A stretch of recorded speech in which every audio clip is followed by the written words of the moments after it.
Alright gentlemen, today we're talking about what is the best deck on Broken Arrow, and you know what? This is it. This is the American side, obviously not the Russian, but we're going to be covering my sneaky deck, which you might have seen in a different video. I'll post a link in the description and on your screen right now, but this deck I am having a great amount of fun with. It is fantastic, and I'm going to break it down and show you what's in it. Obviously, as the name suggests, that is its purpose, right? It's pretty obvious what I use it for, but again, if you didn't notice, have a look at the video, and it's great for those sneaky beaky openers. Now, we're going to look at the Recon tab first of all. I like to have snipers everywhere.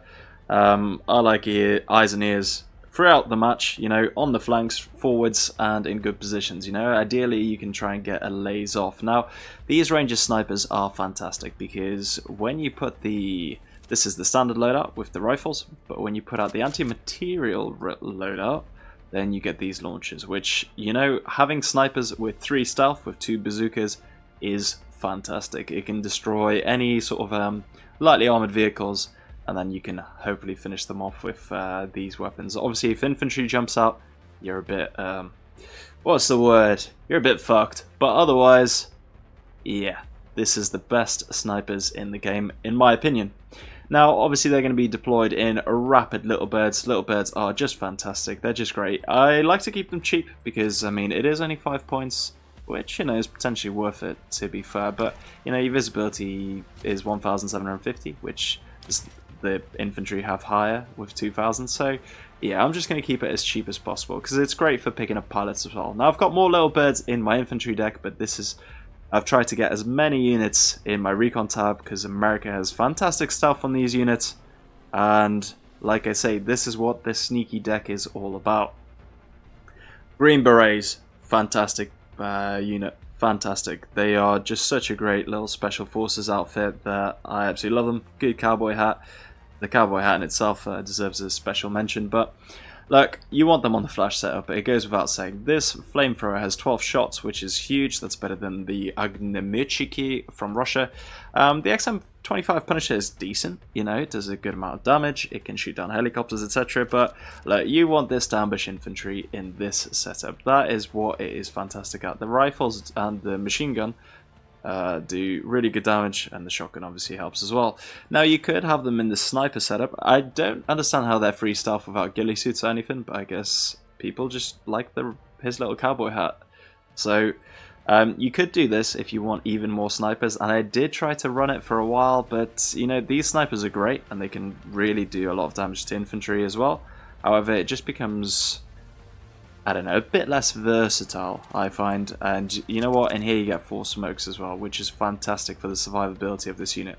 Now, with these boys, I've taken out a Delta Force and a Rangers team, and some other Russian units in different battles, but this just works brilliantly. So you want those here. They're obviously great eyes and ears. They've got 3 stealth, which makes them very difficult to detect, even by infantry at close range. So you get a lot of damage done before they're even spotted. Now, supporting my opener, this is what, to be honest, you can use these as heavy infantry. For example, you know, 8 and 30 is pretty good. However, these guys are opening infantry. So cavalry scouts just for the javelin. That's the only reason I've got them. Because if you get these boys in a good position nice and early on, they will work great. A javelin doesn't work well on a turn. It's only got 3 shots, so you need a pair of these. But 85 can get a bit expensive and it can add up. So that is the only reason I have them in the deck. For a bit of eyes, early game, and some javelins. Right, moving on. Rangers RRC. Don't actually know what RRC stands for. Can somebody comment in the comments below, please? Like reconnaissance T? I don't know, whatever. Tough squad. Good tough squad. This is the advanced Moors. You obviously want them on the standoff edition. The close quarters is fine, but standoff is just much better. So for an extra 5 points, you want this big bazooka that can absolutely shred tanks. Actually, 4 of them is, that's pretty good too, to be fair. You get 4 as opposed to this, which has to reload every time. But it's good penetration, and the 600 meter range does help a lot. Yeah, that's interesting. I didn't actually notice that this has 600 penetration of heat. Okay, anyway. I like to have them on this.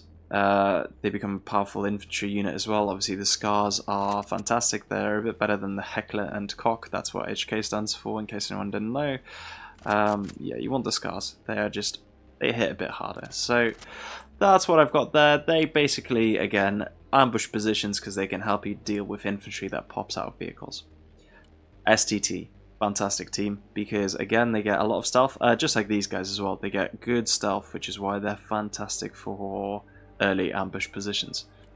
If you're going to send these boys, you need these boys to back them up. Not only because they've actually got a very, very, very good machine gun that fires 6.5, my mistake. The Ranger Stingers fire 8.82 machine guns of those, which are even better, but you get the stuff with these guys. And lasing ability, which is also very important. I've used these a lot in early positions, getting them nice and far, and they can deal with any drones or helicopters that come their way. They are a very good unit. Highly recommend using them. Now, every Special Forces or SOCOM deck has got to have the Sentinel. It just, you know, there's other units like the Global Hawk for the Airborne, which obviously has an extra 1,000 meters of range. However, this is pretty quick as well for a drone, to be fair. Survivability for the drones is identical. It's always just 15 health. However, this is just that much more. That 1.75 compared to the 1.25, so the 0.5 difference, is actually huge. And these things are just so much more survivable and last a much longer time. So the Reaper, I've got it for Hellfires. I've only got 4 on because I don't actually expect, you know, I could put these on. Only 15 points, but I never expect these to fire 8 missiles and survive. So that's why I've got it set up like that. Just the 4 missiles. And yeah, this is basically just for clearing out your back lines if they do manage to do an armored push, and yeah, just for your back lines, basically. A bit of a safety net, more than anything. Now, other options are obviously the Flyer GMV, which is paper thin. Machine guns can rip this thing apart, but you could put an autocannon on it for, you know, the Lima special that I like to do, and for ripping apart enemy units in their back lines, because it is speedy, very speedy vehicle. But it is paper thin, so 50 cals or the Cord HMG can rip through this. So I don't actually recommend using it. Arsov is fantastic, is one of the fastest, it's basically a Land Rover, cool little Land Rover Defender with a 50 on it. That is great, and I have it in the Infantry tab. And the Silent Hawk is also in the Infantry tab. ATV, now I haven't used these a lot because I think they're kind of expensive, because you want it with the Javelin, really. And I think, do you want it up armored? Yeah, you do. You definitely want it up armored. So 90 points is just a bit too much for my liking, because they're not actually that survivable. Cool that you get a sniper on it. Cheeky little 50 cal on there. Love to see it. But anyway, for me, it's just not worked. Tanks, I usually have more than enough eyes on, so I don't need the reconnaissance Abrams, even though it does look really cool. What's the other paint schemes? Oh, it looks even better in the desert netting. Ooh. I do like how it looks, but that's not enough reason to use it for 300 points. These are cool as well, but like I said, just not necessary for this deck, because as you'll see later, I've got other stuff that can that basically do the jobs better. So my infantry tab, as I said, I've got the Orsovs, the Landies. They are great. They can fit 6 people, so decent sized squads like the Ranger Stingers. And as we discussed, they've got these 2 machine guns which fire, let's see, 8.6, not 8.8, damn it, millimeter cartridges, which are absolutely lethal and devastating to helicopters. They can rip helicopters apart. 2 of them, you get 2 of those squads, that's obviously 4 machine guns. They become like a little good fire support team with a Stinger, and 4 rifles for close quarters. So honestly, one of the best AA squads in the game. I've got 4 of them, even though I've got 4 of the SDT as well, just because I use them quite differently. And obviously they're 20 points cheaper. So yeah, once these are for the opener, these are for the battle. That's how I see it. Now, Delta Force is, you know, iconic in the game. They're the base of my thumbnail because they are just fantastic. They are the best infantry squad in the game. If it's not them, it's the Marine Raiders. However, the only thing that lets them down is the fact that there are 14 people in the Marine Raiders, which means that you struggle to get them into vehicles, because most of them seats 12 or 13 max people. So you struggle to get them in a good bit of transport. like the AMPV.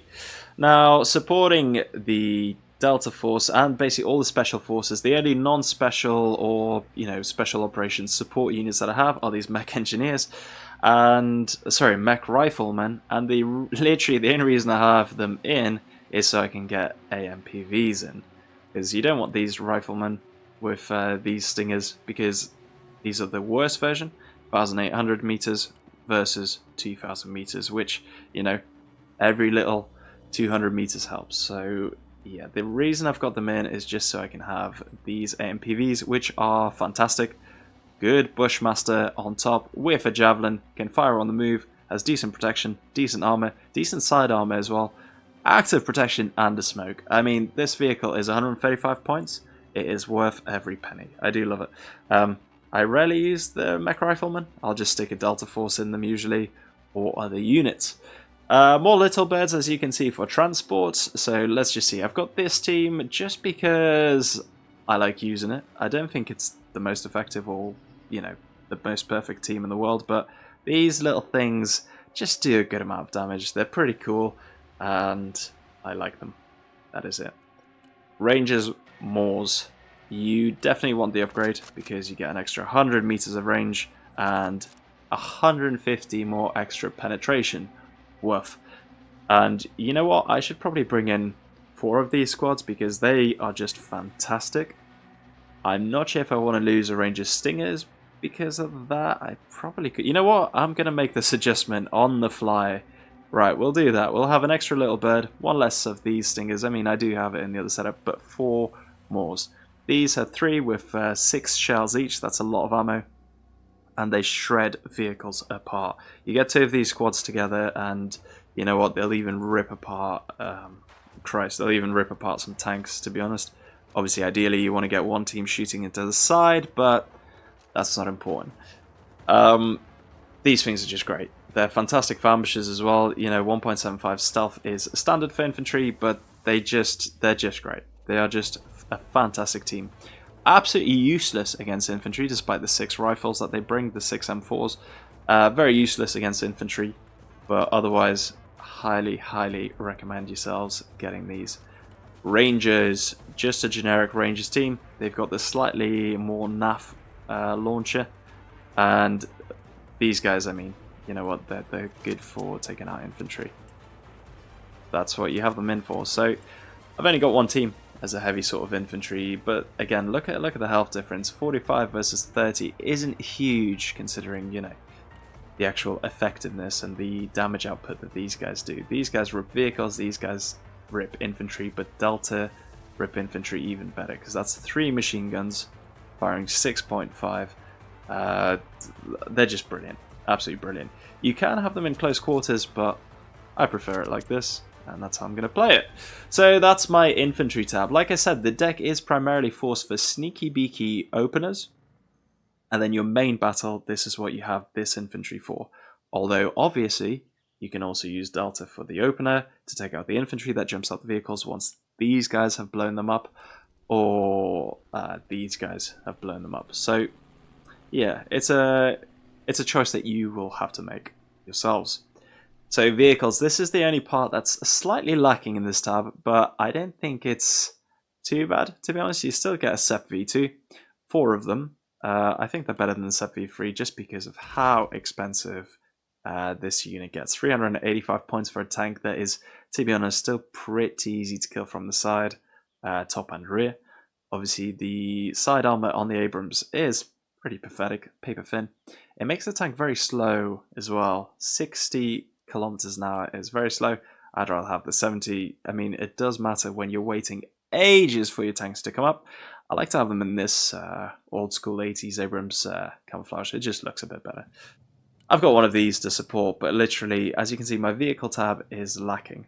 However, 4 tanks is actually enough, I find usually. You rarely get more than 4 tanks at the same time. And the AMPVs are the ones that are going to provide the good fire support against infantry. So, yeah, from my experience, these are enough to do the job, especially when they're supported by all of this, which I'll get onto in a second. Now, my support tab. Okay, so the support, as you can see, a Patriot Pack 2, the best Patriot in the game. good damage. I did put the 4 missiles. You do need it in 4. You could do with 2 and just bring 2 of them out. It's not a bad idea. But this is how I'm going to roll it. Self-defense, it doesn't need it.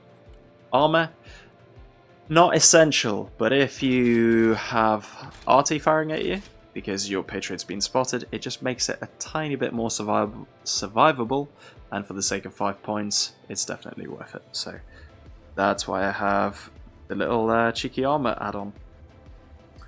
Chorad, it is this beastie. I love this thing because it does rip apart helicopters with the Hellfire missile as well, so it can actually take out tanks, even though obviously that can fire helicopters. Not sure why helicopter Hellfires on the Apache can't fire helicopters, but this thing can. So they are the exact same missile, but here we are. Cool. What else have we got? We've got the upgraded armor. You absolutely need it because you are going to have this thing with the radar on in front of the pack, in front of the Patriot, because it's going to absorb the enemy missiles, the enemy seed missiles, whereas the pack cannot. So yeah, it gives it a good amount of health and actually quite a decent amount of armor. So yeah, this is why you have the extra armor package. Engine, yeah, you know what, it's going to be slow, but once it's in position, you don't really move it. So it's not worth the extra 15 points. And obviously you can have it with stingers. I've had good success with that. But I think the Hellfire just works a bit better. It does more splash damage and it does more actual damage when it hits. So that is how I like to have that set up. And obviously bonus benefit of being able to take out tanks, unlike the Stinger. Now, a PVADS, again, same principle, just to protect the Patriot. That's the only reason I've got it, which is why I've also put on the cage armor to help it defend against missiles. Artillery. This is it. This is the Iron Thunder. It's got the longest RT range in-game. They're all laser guided, which is fantastic because, as we said earlier, this is a sneaky deck that wants to get into very cheeky positions that can laser enemy forces, which is what these are for, which is what these are for. And that's it. No other units can. Obviously this too. Oh, by the way, I forgot to say, you can set up this Ranger Stingers with a Javelin. However, I don't think it's worth it. Javelins are great. Obviously they are great. But they take a long time to hit, and usually, you know, you can defend against them with APS and with smoke. Whereas with these, you can only defend against these with APS, and 3 of them fire at the same time with a tandem warhead. Actually, yeah, still destroyed by APS though. But anyway, these are, in my opinion, better and actually more useful than javelins. So that's why I keep it in the Stinger setup. And obviously, again, those 2 machine guns are just insanely good. Really, really good. Back to this tab. So, yeah, this is for lasing targets. I don't have 3 of them because I can't afford it with this setup. But 2 is enough. When you've got targets lased, 1 is sometimes enough. But you know what? I've brought 2 just in case. Similar principle. I've only got 1 of these because I'm hoping that everything will be lasered. The cluster warheads are laser guided. And that's what they're there to destroy vehicles. At an extra 1,000 meters. That's what this is there for. These work better on average, but you know, this has got a bit more range and can take out more targets. Right, I forgot to mention that I do like to have this up armored, and that is again in the case of counter battery, i.e. RT firing at your RT, which, you know, it's not a lot of extra armor. It's 10 points of extra armor on the front and sides, but it does give you 2 points of health, which does, I think, in a pinch, you know, when it's 1 HP, it helps your unit survive just that little bit more, making it worth it for the 10 points. Next, helicopters. Right, now this is where we have a juicy setup. So, Black Hawk. This is transport and supply, quick transport. Good unit, not much else to say. It's got good ECM as well, so you know, you could put a bit of extra firepower on it, but that's not what it's here for. It's actually got decent optics as well, but the 25 PP ECM does make it quite hard to kill, and it is a great heli. What's the other paint schemes? Ooh, I'll have that. Cool. Osprey, fastest helicopter in the game, 500 speed. You can also make it look a bit jazzy, but it's just a great fast transport helicopter. 10 ECM, not great. It can take a lot, so if you need something somewhere quick, this is the unit to bring it out in. However, if you need a lot of stuff, this is the better option because it's the Chinook is also tougher. It's got 20 armor, which is the same as the Apache, and more health. So actually, Chinook is great. It's got 4 machine guns on it, so 2 on each side. I don't think it's worth upgrading. Again, because that's not what it's here for. You can put 25 ECM on it, but again, it makes it a lot more costly, and this is realistically just a transport helicopter, so yeah. However, it can sling load quite a lot of stuff, so a cheeky tactic that you can do, actually, is sling an Avengers under it, for example, 1 or 2 of them, and just drop it off at the enemy heli spawn, which is very cheeky. I've also had somebody in the comments tell me that you can put Hawkeye RT under it and put them into the back lines, so it's very confusing for the enemy when their units get shelled from behind, because that doesn't make sense. You think it's friendly fire or whatever, but anyway. Cool. The Guardian. The Guardian is great. It is even better when you do have 25% ECM on it, because while Stingers are great, they're not going to be a game changer. ECM is. It just makes it so much more survivable. Now, let me just click on this tab. I've got Hydras on it. You know what? It should be actually the guided missiles. They're just... I can't afford it. I'm literally with 5 points with Intolerance. Okay, Hydras it is. Fire and Forget. Hellfires are great. Let's just see. They are terminal guidance, I believe, which means that they can actually switch target if they lose a target, which is great. So yeah, but they're basically almost the exact same as Fire and Forget. Great helicopter. I've got 2 of them in the deck. Worth every penny. Was a devastating amount of damage. So next, the Comanche. Now the Comanche is actually better suited for, in my opinion, sneaky beaky operations behind enemy lines. Obviously there's the weapons bay, very tightly packed together, and what you want to do with these is not have them actively on the front, even though I've obviously got Stingers set up on it to provide some support for my Guardians should they need it. You're actually better off, you know what, it'd potentially be good to set it up like this. I wish I could have one fully Stinger setup and one fully Rocket setup. That'd be even better, but unfortunately, you know, I can't afford, you can't do that in the deck. So both my Comanches are set up like that. You got to deploy them as a pair because they are actually really weak, and you know, the thing they've got going for them is stealth. So you bring them around the back lines, destroy their supporting arty, MLRS, Patriots, etc. You do a quick strike with them, and you know what, you do expect them to get shot down just because of how weak they are. I've got the Hydras and the Dagger, so 2 different types of rockets, which means that they'll fire at the same time. Cool. Helicopters. Right. One honorable mention in this, which will surprise a lot of people that I don't have in the deck, is the Killer Egg, because the Killer Egg is fantastic. Absolutely fantastic. I love it. Don't get me wrong, it is a great unit. I have a lot of time for it, but unfortunately I just can't afford it. Like, literally, this deck, I like these units so much. I like these units so much that I could take out a Comanche, but like I said, they're best off in pairs. I could take out an Apache, but these are just super useful. And if you lose one, and it takes a while to reload, I don't know. I'd rather have 2 Apaches, I think. So I'd love to bring these in. They're so versatile. To be fair, they could be my Stinger helicopter. It's a difficult choice. It is a difficult choice. I would really like these guys to use them, but I can't squeeze them in. Another honorable mention is this Black Hawk with, you know, 2 big cannons on the side, which do quite a lot of damage, actually, to be fair, and miniguns, which do even more damage. Now, it's very tempting to have these, however, 25% ECM as well, that's nothing to laugh at. You know, you could potentially use this like a cheap Apache. It's worth a go, 210 points, but, you know, the Apache's that bit tougher, it's got that better visibility. And I know it can transport 6 people, but that is 1 squad. You'd rather have it set up like this as just a transport helicopter, in my humble opinion. So, yeah, I'd love to have these 2 in, but I don't have the points for it. I suppose you could fit in all the helicopters if you have airborne and special forces, but then obviously you lose the tank and the AMPV. Air tab. Air tab is also one where you're kind of limited. I have got the F-22 Raptor as my air superiority fighter. You absolutely want to set it up like this, making it really expensive, but very deadly. 4 missiles with 9-kilometer range these are really good missiles as well. They hit a lot of the time.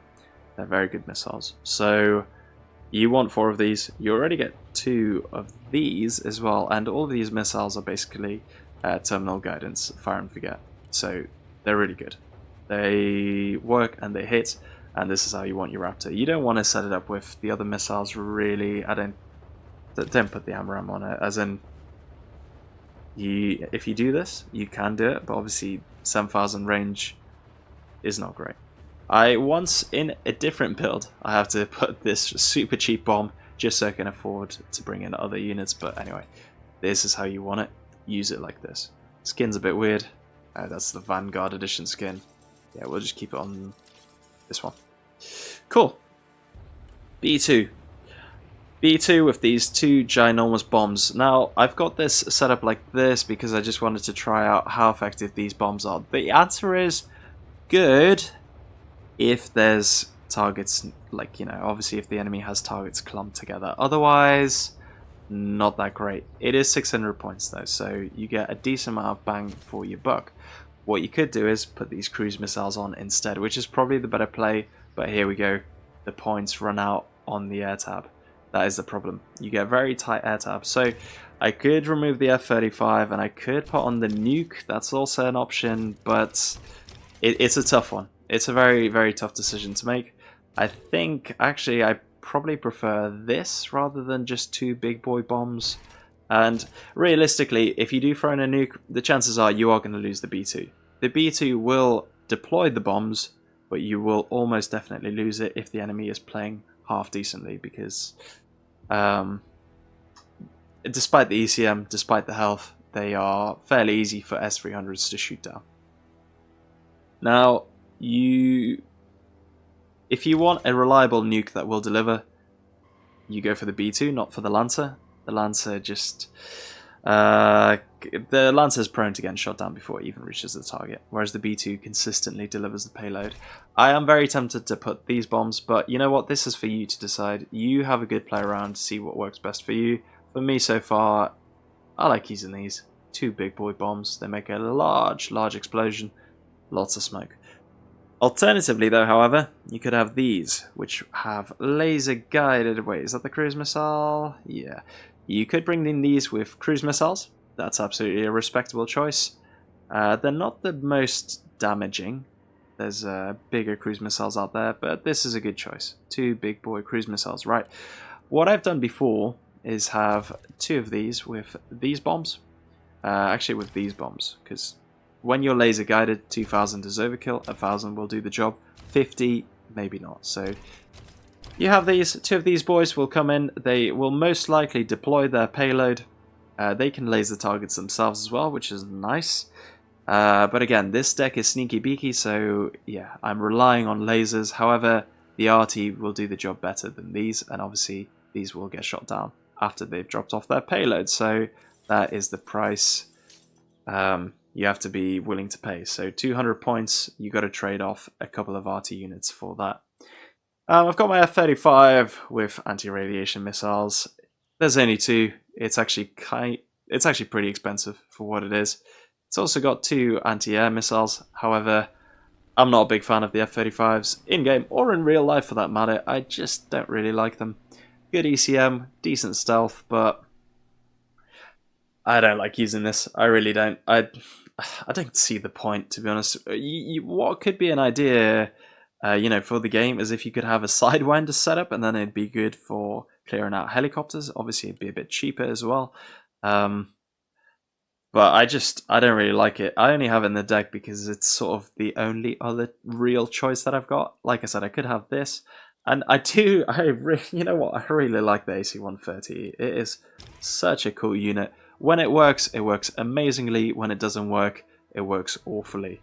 So, Again, I'm tempted to rejig it. You know what? For the air tab, like I said, you want this Raptor, you absolutely want it with at least one set of JTAMs.